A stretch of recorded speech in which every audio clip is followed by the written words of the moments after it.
तो अपन देख रहे थे क्या, भारत और चीन के बीच में मुद्दे। ठीक है ना। भारत और सबसे ज्यादा जो बाउंड्री शेयर होती है वो किस किस के बीच में होती है? बांग्लादेश, 40-96.6 किलोमीटर। ठीक है ना। फिर होती है किसके? चीन। कितनी होती है? कितनी होती है? ठीक है ना, 34-47 किलोमीटर होती है। और इसके कुछ लास्ट बचा था अकेला, one belt one road, OBOR। ठीक है ना। चाइना इसे अपने पुराने रेशम मार्ग के रूप में विकसित करना चाहता है। कौन से मार्ग के रूप में? रेशम मार्ग।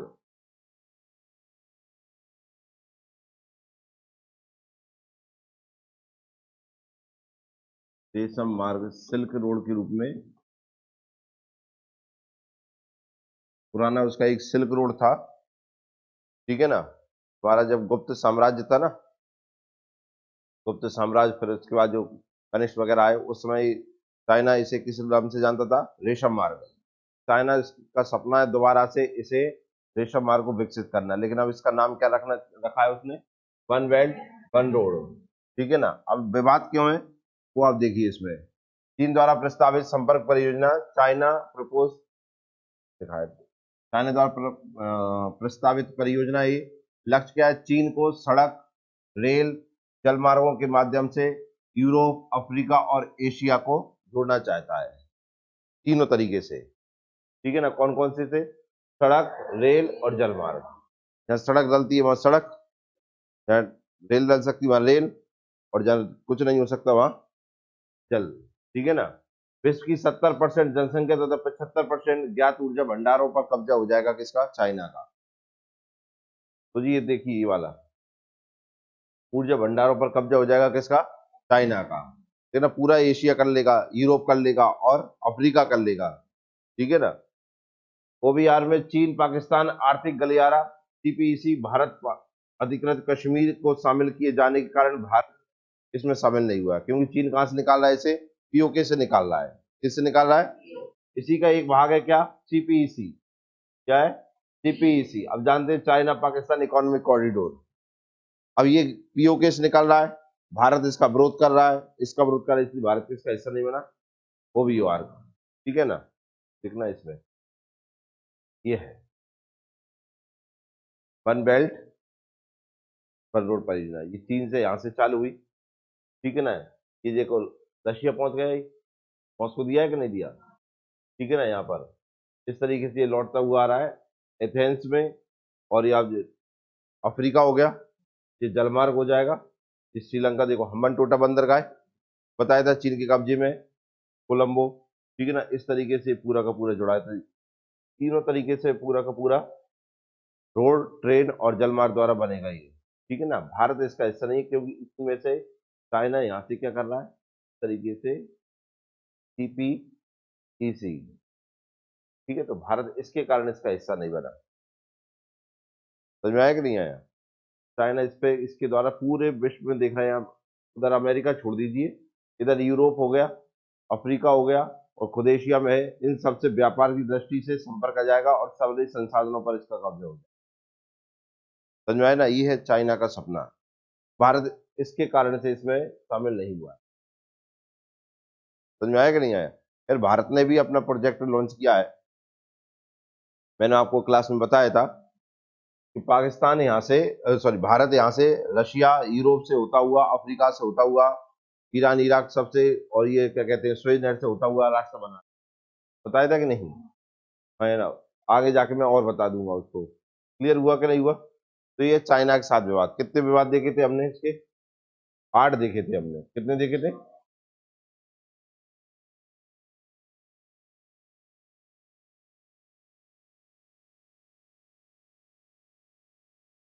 भारत चीन युद्ध देखा हमने, ब्रह्मपुत्र नदी विवाद देखा, डोकलाम पठार विवाद देखा, कैलाश मानसरोवर देख लिया, OBR देख लिया, गालवन घाटी देख ली, पैंगोंग झील विवाद देख लिया, अरुणाचल विवाद देख लिया। क्लियर है या नहीं है? हाँ या ना? अब आगे देखिए, हेडिंग डाली भारत पाकिस्तान।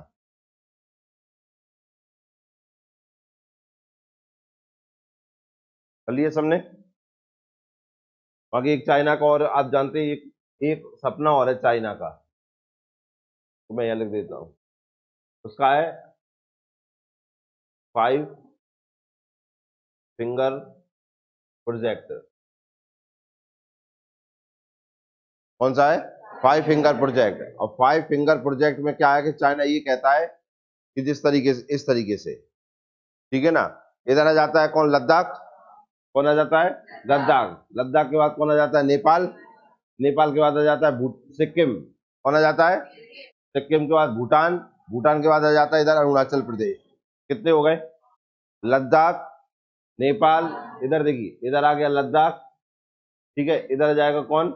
नेपाल, इधर आ जाएगा सिक्किम, ये भूटान, और ये अरुणाचल प्रदेश, ठीक है ना। इस तरीके से 5 उंगली हो गई कि नहीं, कि ये मेरे भाग हैं, इन पे मेरा अधिकार होना, इसलिए वो लद्दाख में, इधर सिक्किम में, इधर अरुणाचल प्रदेश में दिक्कत देता रहता है, और इधर कहाँ देता है? नेपाल में और भूटान में। समझ में आया कि नहीं आया? ये चाइना का है कि ये मेरे भाग है, इन पे मेरा अधिकार होना चाहिए।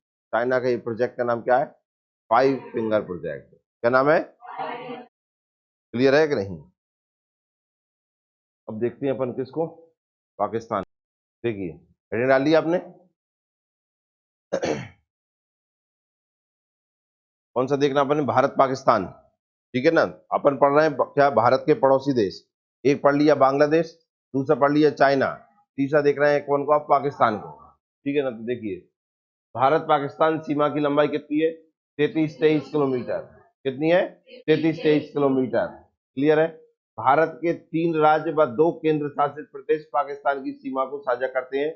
उनमें से है नंबर 1 पे पंजाब, नंबर 2 राजस्थान, और नंबर 3 गुजरात।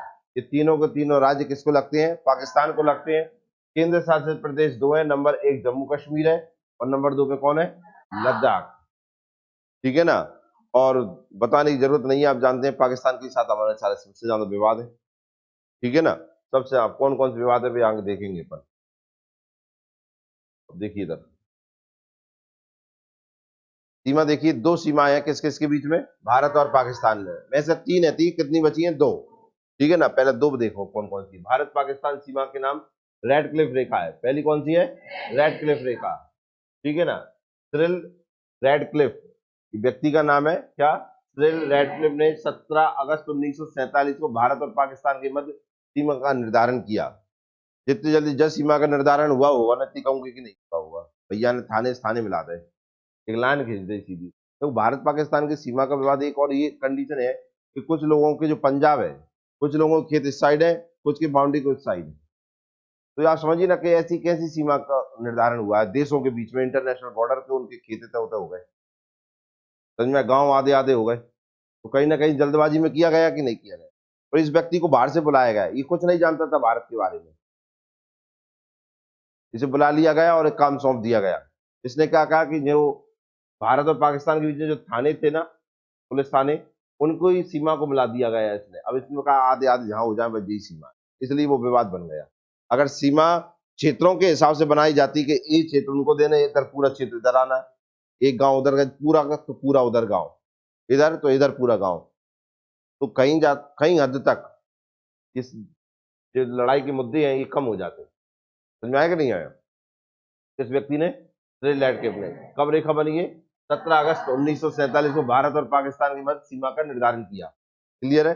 दूसरा आता है एलओसी, लाइन ऑफ कंट्रोल, नियंत्रण रेखा। शिमला समझौते 1972 के माध्यम से भारत और पाकिस्तान के मध्य युद्ध विराम रेखा बनाई गई। कब? शिमला समझौते 1972, ठीक है ना। भारत और पाकिस्तान के मध्य युद्ध विराम रेखा बनाई गई।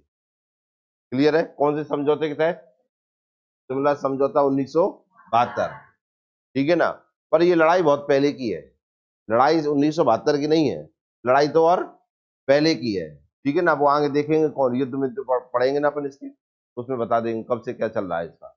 अब जानते हैं 1947 में हम आजाद हुए, 1947 में बंटवारा ही हुआ, और 1948 लड़ाई चालू हो गई। समझ में आया कि नहीं आया? और जब से ही चाइना उस पर कब्जा कर रखा है, वो अंदर आ गया था, हमने खदेड़ना तो चालू कर दिया था, लेकिन बीच में कौन आ गया? संयुक्त राष्ट्र आ गया, जिसके कारण वो स्थिति वहीं के वहीं रुक गई, और नाम पड़ गया उसका क्या? एलओसी। और दोनों देशों के बीच ये समझौता हुआ था कि तुम लाइन के इधर मत आना, हम लाइन के उधर नहीं आएंगे, ठीक है ना। और ये कौन से समझौते के तहत हुआ था? ठीक है ना, लेकिन भारत इसे मानता नहीं है कि ये सीमा है। ठीक है ना, ऐसा नहीं है कि ये अंतरराष्ट्रीय सीमा बन गई, बस युद्ध विराम है, ये लिख रहा है ना इसमें, युद्ध विराम है, युद्ध तो कभी भी छिड़ जाएगा। समझ में आया ना? ऐसा नहीं है जैसे रेड क्लिफ रेखा पढ़ी हमने 19 निर्धारण किया उसका, क्या किया? पर ये युद्ध विराम है, सीज फायर लाइन है। समझ में आया ना? दो तरफ दुश्मन खड़े हैं, तरफ भी खड़े हैं, हम इधर खड़े हैं, हथियार लेके खड़े हैं, बस अब लड़ नहीं रहे। समझ में आया कि नहीं आया? एक ऐसा होता है हथियार डल जाते, तुम तुम्हारा काम देखो, हम हमारा काम देखेंगे, आज से हमारी और तुम्हारी कोई लड़ाई नहीं, ये क्षेत्र तुम्हारा, ये क्षेत्र हमारा। पर यहाँ ऐसा नहीं है, हमारा ही क्षेत्र है, वो अंदर घुसे हैं, जिस दिन मौका लगा हो गया। समझ में आया कि नहीं? एक और लाइन थी हमारी, आप जानते हैं, ड्यूरंड रेखा। कौन सी रेखा थी? ड्यूरंड रेखा था। 1947 के पहले भारत और अफगानिस्तान के बीच में थी वो, 47 के बाद किसके बीच में हो गई वो? पाकिस्तान और अफगानिस्तान के बीच। ठीक है ना भैया? तो अब बची है दो लाइन। अब भारत और पाकिस्तान के मध्य मुद्दे देखिए कौन कौन से हैं। एक है सिंधु जल समझौता, ठीक है ना, इसे पढ़ेंगे हम।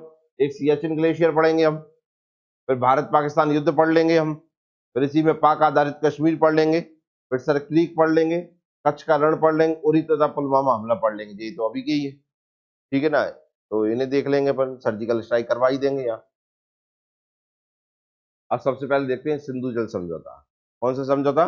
सिंधु जल समझौता। अब सिंधु जल समझौता में क्या देखिए, सिंधु प्रवाह तंत्र है, इंडस ड्रेनेज सिस्टम कौन कौन सी नदियों से बनकर बनता है देखिए। नंबर 1 पे है सिंधु, इसमें और कौन कौन सी नदी मिलती है? झेलम, चनाब, रावी, व्यास, सतलज। ठीक है ना। अब इस समझौते में क्या हुआ था वो सुने ध्यान से। ये समझौता जो हुआ, सिंधु समझौता 1960 कहलाता है। ये क्या कहलाता है? सिंधु समझौता 1960 संयुक्त राष्ट्र संघ के द्वारा बीच में आया और उसने ये समझौता कराया। किसने कराया? संयुक्त राष्ट्र संघ। इसमें क्या हुआ, ऊपर की 3 नदियां हैं उनका ज्यादा पानी पाकिस्तान को जाता है, नीचे की जो 3 नदियां हैं उनका ज्यादा पानी हमको आता है। अब ज्यादा का मतलब मैं पूरा नहीं कह रहा हूं, कुछ तो और इधर उधर हो रहा होगा। जैसे कि आप जानते कौन कौन सी नदियां हैं ऊपर? ऊपर देखिए, ऊपर झेलम है, फिर कौन सी है? चनाब, और एक और नीचे है कौन सी? प्यास, फिर आती है, और फिर ये तो सिंधु भी तो चली गई, देखना इधर, झेलम हो गई, चनाब हो गई, सतलज हो गई, झेलम हो गई, चनाब हो गई, रावी, प्यास, सतलज, और ऊपर चली जाती है सिंधु। कौन सी चली जाती है? सिंधु।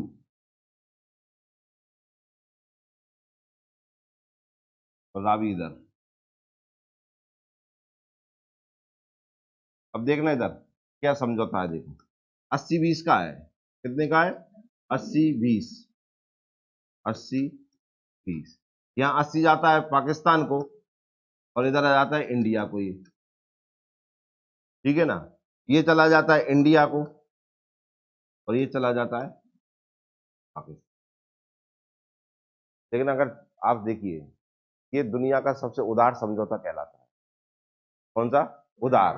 जहां में देखो सारी नदियां भारत से ही हो रही है, नहीं हो रही? हाँ या ना? और ते के बाद भी हम भाई 80% पानी दे रहे हैं। इससे ज्यादा बड़ा हृदय हम और क्या बताएं, भी नहीं लग रहा है उसे। समझ में आया कि नहीं? 80% पानी उसको दे रहे हैं हम, चाहे तो हम उसे 10% दें, 20% दें, इससे ज्यादा ही ना दें। समझ में आ रहा है कि नहीं आ रहा? पर हम दे रहे हैं। संयुक्त राष्ट्र बीच में आ गया, बीच वाली की बात मान ली, उन्होंने कहा कि ठीक है, लेकिन फिर भी पाकिस्तान हम पे ये विवाद की स्थिति बना रहता है कि भारत हमको पूर्ण अधिकार नहीं दे रहा, भारत इस पे डैम बना रहा है, भारत इस पे ये कर रहा है। तो क्यों ना बनाए, जो हमारी नदियां हैं, तो उसके बाद भी पानी दे रहे हैं कि नहीं? अब विवाद इन पे, जितने भी डैम बने हर डैम पे विवाद है, तो ये पढ़ेंगे अपन कौन कौन से हैं। तो देखिए पहले इसको देख लीजिए। देखिए 19 सितंबर 1960 को विश्व बैंक की सहायता से भारत और पाकिस्तान के मध्य सिंधु जल समझौता हुआ। कब हुआ ये? किसकी सहायता से? विश्व बैंक। ठीक है, संयुक्त राष्ट्र संघ में है ये विश्व बैंक। ठीक है ना, भारत और पाकिस्तान के मध्य सिंधु जल समझौता। पूर्वी नदियों रावी, ब्यास और सतलुज, ठीक है ना। और पाकिस्तान की पश्चिमी नदियां कौन सी हो जाएंगी? झेलम, चेनाब और सिंधु। भारत 3 पश्चिमी नदियों पर जल विद्युत परियोजनाएं किस तरीके से बना, run of the river project बना सकता है। क्या बना सकता है? भारत 3 पश्चिमी नदियों, पश्चिमी नदियां किसके कब्जे में? पाकिस्तान के कब्जे में नहीं, मतलब ज्यादा पानी उनके हिस्से में जा रहा है। झेलम, चेनाब और सिंधु पर क्या बना सकता है? जल विद्युत पर। लेकिन वे परियोजनाएं कैसी होंगी? Run of the river project. क्या आप जानते हैं run of the river project? Run of, देखो डैम होते हैं, हाइड्रो पावर प्रोजेक्ट होते हैं, 2 तरीके से बनते हैं। पूछो हाँ, नहीं पूछो क्यों, क्या क्या है, सुनिए ध्यान से। एक डैम बना दो, पानी रुक गया, उसके बाद हम बिजली बनाएंगे, तो ये तो हो गया डैम। लेकिन हम पानी नहीं रोकेंगे, लाइट बनाएंगे, ये हो गया run of the water project. क्या नहीं बनाएंगे? डैम नहीं बनाएंगे, डायरेक्ट पानी आएगा, टरबाइन में जाएगा, निकलते चला। डैम नहीं बनाएंगे, जैसे सिंचाई के लिए उपयोग कर लेते हैं ना, वो नहीं बनाएंगे। केवल हम क्या उतना पानी रोकेंगे जितने की बिजली बन सके, उसको बाकी पानी फ्लो होता रहेगा। तो इसे कहते हैं क्या? रन ऑफ दी रिवर पर। क्योंकि पाकिस्तान ने हम पे इसी को लेकर विवाद खड़ा किया, इसी को लेकर चला गया वो इंटरनेशनल कोर्ट में। हाँ, इंटरनेशनल कोर्ट में नीदरलैंड, वहां चला गया। भारत में उसने भारत का आरोप लगा कि भारत डैम बना के हमारा पानी रोक रहा है। बोलता रहा, मैंने कहा ठीक है बोल ले भैया। हम गए, हमने कहा हम डैम कहाँ बना रहे हैं, आप चलो हमारे साथ देखने के लिए। हम तो केवल ये वाला प्रोजेक्ट बना रहे, run of the river project बना रहे हैं। इसमें हम पानी को रोक ही नहीं रहे, हम तो हाइड्रो पावर प्रोजेक्ट लगा रहे हैं बिना डैम के, उतना ही पानी रोक रहे हैं जितनी लाइट के लिए, बाकी पानी फ्लो हो रहा है। संयुक्त राष्ट्र संघ ने सॉरी, इंटरनेशनल कोर्ट ने इसको देखा, देख के भारत के पक्ष में निर्णय दिया, और पाकिस्तान ने जो हम पे आपत्ति लगाई थी उसे खारिज कर दिया। समझ में आया कि नहीं आया? किस प्रकार के प्रोजेक्ट है इन नदियों पर भारत के? Run of the river project है। क्लियर है ना? तो भारत एक ऐसा देश जहां कहूंगे कि ना जमीन पे कब्जा किया, ना कहूंगे से लड़वे गया। आप चीन के साथ पढ़ के आए हम, एक आध तुम्हें देखा कि भारत की तरफ से कुछ हुआ होगा? पाकिस्तान को अभी देखना, अभी पाकिस्तान पढ़े तो तुम्हें लग जाएगा कि भारत ने किसी का कुछ नहीं। पर हमें करना चाहिए कि नहीं करना चाहिए? तनक तो कर लेते से दूसरे डरा जाए, ठीक है ना। फिर आता है कौन सा? सियाचिन ग्लेशियर। कौन सा ग्लेशियर? सिंधु जल समझौता आ गया समझ में, ठीक है। 80-20 का बंटवारा है, कितने का? 80-20, ठीक है ना। ऊपर की 3 नदियां कौन सी है? सिंधु, झेलम, चेनाब। सिंधु, झेलम, चेनाब, क्लियर है ना। सिंधु, झेलम, चेनाब, कौन कौन सी है? सिंधु, झेलम, चेनाब। उन पे 80% पानी किसके हिस्से में, और 20 भारत। फिर नीचे की 3 नदियां, रावी, ब्यास, सतलज, कौन सी है? 80% भारत और 20% क्लियर है। अब जैसे ये नदियां है,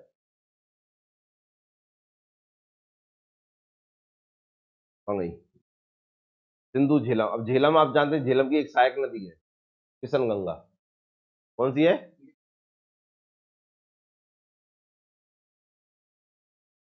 इसका एक और नाम है नीलम। मैंने आपको पढ़ाया है नदी तंत्र में, ध्यान हो तो दोबारा पढ़ेंगे अपने को। ये इधर से आ रही है, पीओ की साइड से आती है, ठीक है ना। और कौन सी नदी मिलती है? झेलम में। भारत ने इस पे एक प्रोजेक्ट बनाया है, किशन गंगा प्रोजेक्ट। कौन सा? किशन गंगा प्रोजेक्ट बनाया, लेकिन तुम जानते हो पाकिस्तान की शराफत हो गई, ठीक है। तब हमने कहा कि ये हाइड्रो पर कोई डैम नहीं बना रहे, हम यहाँ का बना रहे हैं, run of the water project बना रहे हैं। समझ में आया कि नहीं आया? फिर हमने झेलम पे भी प्रोजेक्ट लगाए। काय पे? झेलम पे। क्या आपको पता है झेलम पे कौन कौन से प्रोजेक्ट है हमारे? किस किस को पता है? झेलम नदी पर हमने कौन कौन से प्रोजेक्ट बनाए हैं?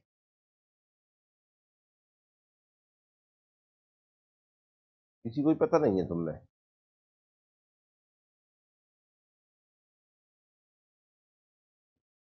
झेलम पे है उरी और तुलबुल परियोजना। कौन कौन से? क्लियर है ना। और फिर पढ़ते हैं कि चनाब। चनाब पे पढ़ती हैं 3 प्रोजेक्ट। पहला है सलाल, कौन सा है? दूसरा दुलस्ती, कौन सा है? और तीसरा हो जाता है पगलियार, कौन सा हो जाता है? समझ में आया कि नहीं आया? ये तो नहीं दिमाग का हुआ। पहले पढ़ो कुछ, फिर बाद वाले बता रहा हूँ मैं। देखिए झेलम पे हम 2 प्रोजेक्ट, एक तो ये प्रोजेक्ट हो गया कौन सा? किशन गंगा प्रोजेक्ट। कौन सा? किशनगंगा परियोजना। पूछ लेता है किशनगंगा परियोजना किन के बीच में विवाद की स्थिति है, तो भारत और पाकिस्तान। यहीं पे दो और हैं इसी पर। किस पर? एक तो है उरी परियोजना, दूसरा इस पे एक और है, कौन सी? चुलबुल परियोजना। कौन सी?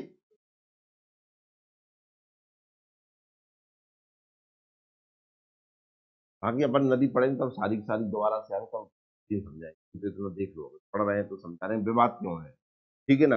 और या इस पे है तीन, चुनाव पे कितने हैं? तीन। तो देखिए पहली आ जाती है सलाल परियोजना। कौन सी? सलाल परियोजना। दूसरी का नाम आ जाता है कौन सी? दुलहस्ती परियोजना।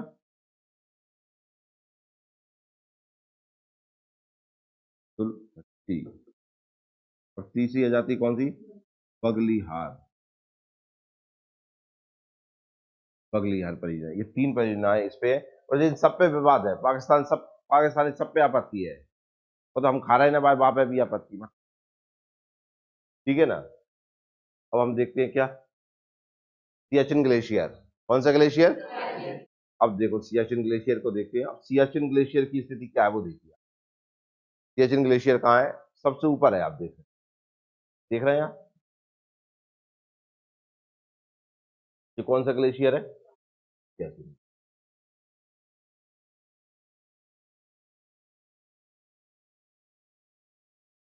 ये तो अक्साई चीन हो गया, कल पढ़ाया था। ये आज पढ़ेंगे अपन पूरा पीओके। ठीक है ना।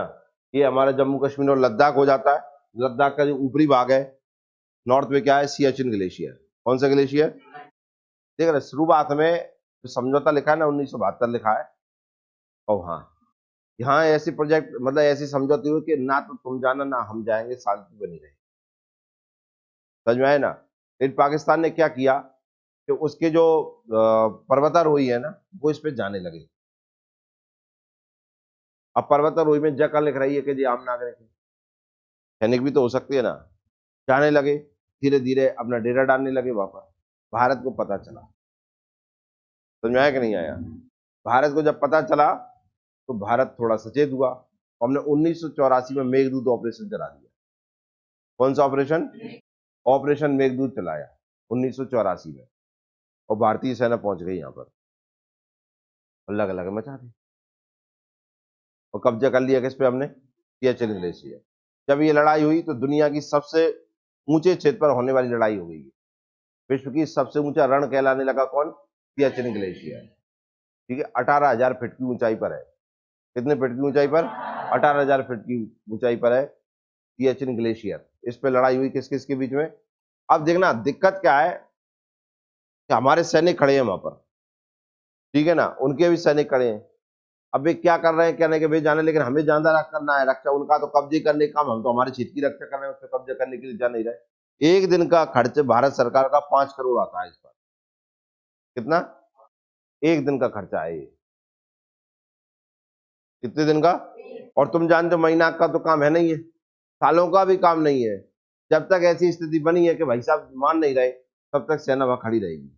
और आप जानते हर दिन का वहां कितना जा रहा है, क्योंकि उनके जो ऊपर से जो भी कपड़े पहने हैं, जो भी चीज पहने हैं, वो हर चीज ऑथेंटिक है। क्योंकि थोड़ी सी भी हवा लगने पर हाथ पैर सुन्न हो जाते हैं, -डिग्री टेम्परेचर चलता है। समझ में आए ना। अगर हवा लग गई तो वहीं से उंगली खराब। तो हर चीज इतने तरीके से चाहिए। पानी में ही रहना है, ये मान के चलिए आप। काय में रह रहे हैं? पानी में। समझ में आया कि नहीं आया? तो यहीं पे आप देख रहे हैं ये एलओसी लाइन आ रही है कि नहीं? क्यों सही यार। ठीक है ना, यहीं से बनी पूरा का पूरा ये स्थिति। तो ये क्या? सियाचिन ग्लेशियर। कौन सा ग्लेशियर? ठीक है ना। अब इसमें क्या स्थिति है वो देखते हैं। भारत के लद्दाख मतलब ट्रांस हिमालय में स्थित एक बर्फीला क्षेत्र। कौन सा है? सियाचिन ग्लेशियर है। ऊंचाई है 5700 मीटर, लंबाई है 72 किलोमीटर, और चौड़ाई है 2 से 3 किलोमीटर की है। क्योंकि इतनी ऊंचाई पर है, और अगर दो पोल छोड़ दिए जाएं, नॉर्थ पोल और साउथ पोल, तो सबसे ज्यादा बर्फ है यहाँ पे। इसलिए इसे दुनिया का तीसरा ध्रुव भी कहते हैं। क्या कहते हैं इसे? तीसरा ध्रुव, थर्ड पोल ऑफ वर्ल्ड कहते हैं इसे। ठीक है ना। भारतीय सेना ने 13 अप्रैल 1984 में ऑपरेशन मेघदूत के द्वारा पाकिस्तान के कब्जे से सियाचिन को मुक्त करवाया। कब करवाया? 13 अप्रैल 1984 में, ऑपरेशन मेघदूत के द्वारा। हम आगे थोड़ा सा और पढ़ेंगे, ऑपरेशन व्हाइट वॉश भी पढ़ाएंगे यहाँ पर। कौन सा ऑपरेशन? ठीक है, फिर ऑपरेशन विजय भी पढ़ेंगे अपन यहाँ पर। पाकिस्तान कब्जे से सियाचिन को मुक्त कराया, इसके बारे में बताएंगे। 5 करोड़ का जो खर्चा है ना, किस प्रकार का है, किस प्रकार से हमारे और पाकिस्तान के बीच में झड़प चलती रहती है यहाँ पर। देखो, दुनिया का सबसे ऊंचा युद्ध स्थल है ये, और इसमें देखिए किस तरीके से ये काराकोरम श्रेणी है, ठीक है ना, सबसे ऊंची श्रेणी है हिमालय की। उसमें एक और घाटी है, साल्टेरो श्रेणी। कौन सी है? साल्टेरो श्रेणी। नुब्रा नदी है, वहीं श्योक नदी है, और वहीं सिंधु नदी है, ठीक है ना। ये सिंधु नदी की सहायक नदियां हैं सारी की सारी, ठीक है ना, कि मैंने आपको बता दिया। है ग्लेशियर काराकोरम में सबसे लंबा है, और धरती पर ध्रुवों को छोड़कर दूसरा सबसे लंबा ग्लेशियर है। इसे तीसरा ध्रुव भी कहा जाता है। क्या कहा जाता है इसे? तीसरा ध्रुव भी कहा जाता है इसे, ठीक है ना, बर्फ के कारण से कहते हैं इसे। क्या आपको इतना समझ में आया कि नहीं आया? हाँ या ना? क्लियर हुआ कि नहीं?